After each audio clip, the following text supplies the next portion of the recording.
Hello friends, welcome back to unboxing technology. तो friends, आज मैं आपसे डिस्कशन करने वाला हूँ कि हाइड्रोलिक और मैकेनिकल डिस्क ब्रेक क्या होते हैं।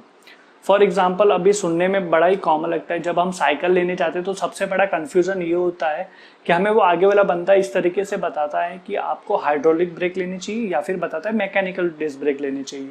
दोनों टाइप के डिस्क ब्रेक आते हैं। मैं आपको दोनों यहाँ पर दिखा देता हूँ। दो टाइप के डिस्क ब्रेक आते हैं।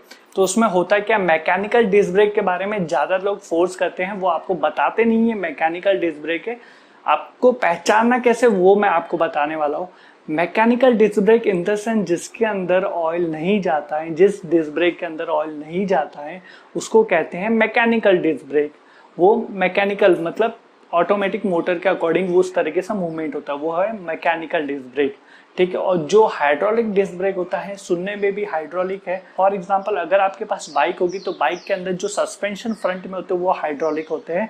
जो बाइक का फ्रंट का डिस्क ब्रेक होता है या फिर बैक का डिस्क ब्रेक होता है वो by default hydraulic disc brake ही होते हैं, क्योंकि उसके अंदर ऑयल लगता है। आप ये सब जानते ही होंगे।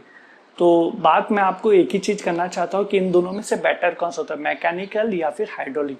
Bye default hydraulic disc brake ही ज़्यादा बेटर होते हैं as compare to mechanical disc brake. Mechanical में कोई भी ऑयल नहीं लगता है, उसको हर बार एडजस्ट करना पड़ता है। आपकी बाईसाइकिल में अगर आप मैकेनिकल डिस्क ब्रेक वाली ले रखे हो तो उसको बार बार आपको एडजस्ट करना पड़ेगा, और उसकी जो ड्यूरेबिलिटी भी होती है वो भी कम होती है as compare to hydraulic disc brake के कंपेयर में।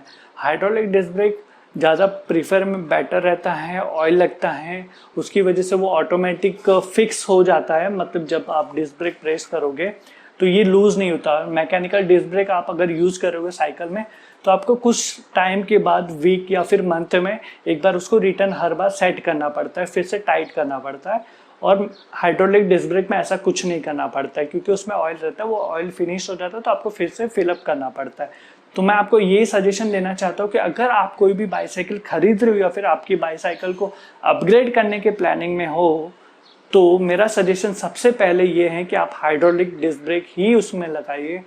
थोड़े से महंगे आ सकते हैं, बट जो उसकी ड्यूरेबिलिटी वो अच्छी रहेगी और उसकी जो डिस्क ब्रेक लगने की कैपेसिटी रहेगी वो भी ज़्यादा बेटर रहेगी। बिकॉज ऑफ बाइक में भी हाइड्रोलिक डिस्क ब्रेक इसीलिए यूज़ किए जाते हैं बिकॉज ऑफ इंस्टेंट वो ब्रेक लग जाए। सो फ्रेंड्स, आज के लिए इतना ही। Please do not forget to subscribe my channel. Please like, share and comment guys. Thank you.